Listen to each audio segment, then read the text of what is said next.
दशमोध्याय शुंभ वध।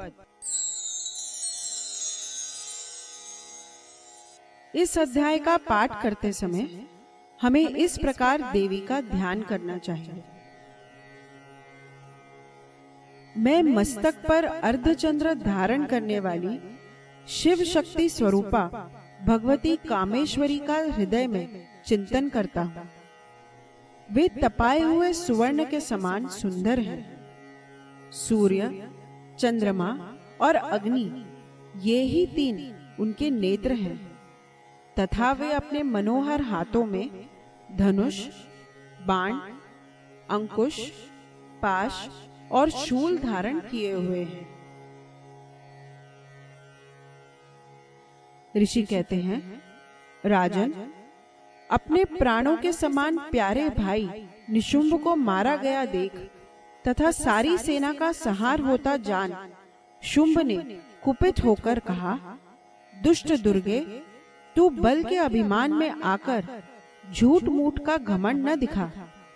तू बड़ी मानिनी बनी हुई है, किंतु दूसरी स्त्रियों के बल का सहारा लेकर लड़ती है। देवी बोली, ओ दुष्ट, मैं अकेली ही हूं। इस संसार में मेरे सिवा दूसरी कौन है? देख, ये मेरी ही विभूतियां हैं, अतः मुझ में ही प्रवेश कर रही है। तदनंतर ब्रह्माणी आदि समस्त देवियां अंबिका देवी के शरीर में लीन हो गईं। उस समय केवल अंबिका देवी ही रह गईं। देवी बोली, मैं अपनी ऐश्वर्य शक्ति से अनेक रूपों में यहाँ उपस्थित हुई थी। उन सब रूपों को मैंने समेट लिया। अब अकेले ही युद्ध में खड़ी हूं। आप भी स्थिर हो जाओ। ऋषि कहते हैं, तदनंतर देवी और शुंभ दोनों में सब देवताओं और दानवों के देखते देखते भयंकर युद्ध छिड़ गया। बाणों की वर्षा तथा तीखे शस्त्रों एवं दारुण अस्त्रों के प्रहार के कारण उन दोनों का युद्ध सब लोगों के लिए बड़ा भयानक प्रतीत हुआ। उस समय अंबिका देवी ने जो सैकड़ों दिव्य अस्त्र छोड़े, उन्हें दैत्यराज शुंभ ने उनके निवारक अस्त्रों द्वारा काट डाला।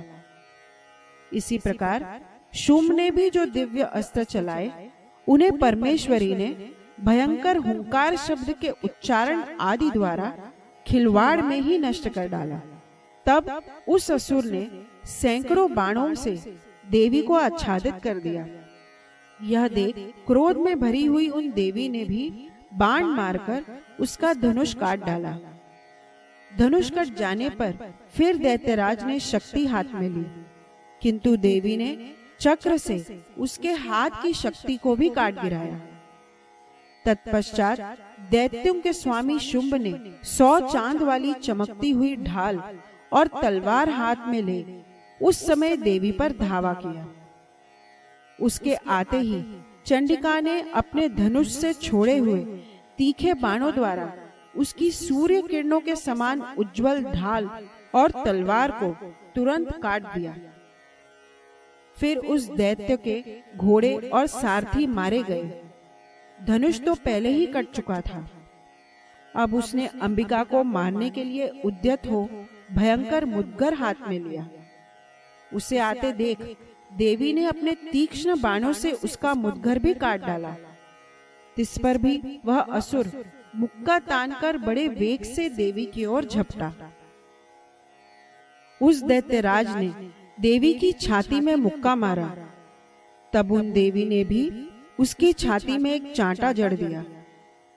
देवी का थप्पड़ खाकर दैत्यराज शुंभ पृथ्वी पर गिर पड़ा, किंतु पुनः सहसा पूर्ववत उठकर खड़ा हो गया। फिर वह उछला और देवी को ऊपर ले जाकर आकाश में खड़ा हो गया। तब चंडिका आकाश में भी बिना किसी आधार के ही शुंभ के साथ युद्ध करने लगी। उस समय दैत्य और चंडिका आकाश में एक दूसरे से लड़ने लगे। उनका वह युद्ध पहले सिद्ध और मुनियों को विस्मय में डालने वाला हुआ। फिर अंबिका ने शुंभ के साथ बहुत देर तक युद्ध करने के पश्चात उसे उठाकर घुमाया और पृथ्वी पर पटक दिया। पटके जाने पर पृथ्वी पर आने के बाद वह दुष्टात्मा दैत्य पुनः चंडिका का वध करने के लिए उनकी ओर बड़े वेग से दौड़ा। तब समस्त दैत्यों के राजा शुंभ को अपनी ओर आते देख देवी ने त्रिशूल से उसकी छाती छेद कर उसे पृथ्वी पर गिरा दिया। देवी के शूल की धार से घायल होने पर उसके प्राण पखेरु उड़ गए और वह समुद्रों, द्वीपों और पर्वतों सहित समूची पृथ्वी को कंपाता हुआ भूमि पर गिर पड़ा। तदनंतर उस दुरात्मा के मारे जाने पर संपूर्ण जगत प्रसन्न एवं पूर्ण स्वस्थ हो गया तथा आकाश स्वच्छ दिखाई देने लगा। पहले जो उत्पात सूचक मेघ और उल्कापात होते थे वे सब शांत हो गए तथा उस दैत्य के मारे जाने पर नदियां भी ठीक मार्ग से बहने लगी। उस समय शुंभ की मृत्यु के बाद संपूर्ण देवताओं का हृदय हर्ष से भर गया और गंधर्वगण मधुर गीत गाने लगे। दूसरे गंधर्व बाजे बजाने लगे और अप्सराएं नाचने लगी। पवित्र वायु बहने लगी। सूर्य की प्रभा उत्तम हो गई। अग्निशाला की बुझी हुई आग अपने आप प्रज्वलित हो उठी तथा संपूर्ण दिशाओं के भयंकर शब्द शांत हो गए। इस प्रकार श्री मार्कंडेय पुराण में सावर्णिक मनवंतर की कथा के अंतर्गत देवी महात्म्य में शुंभवध नामक 10वां अध्याय पूरा हुआ।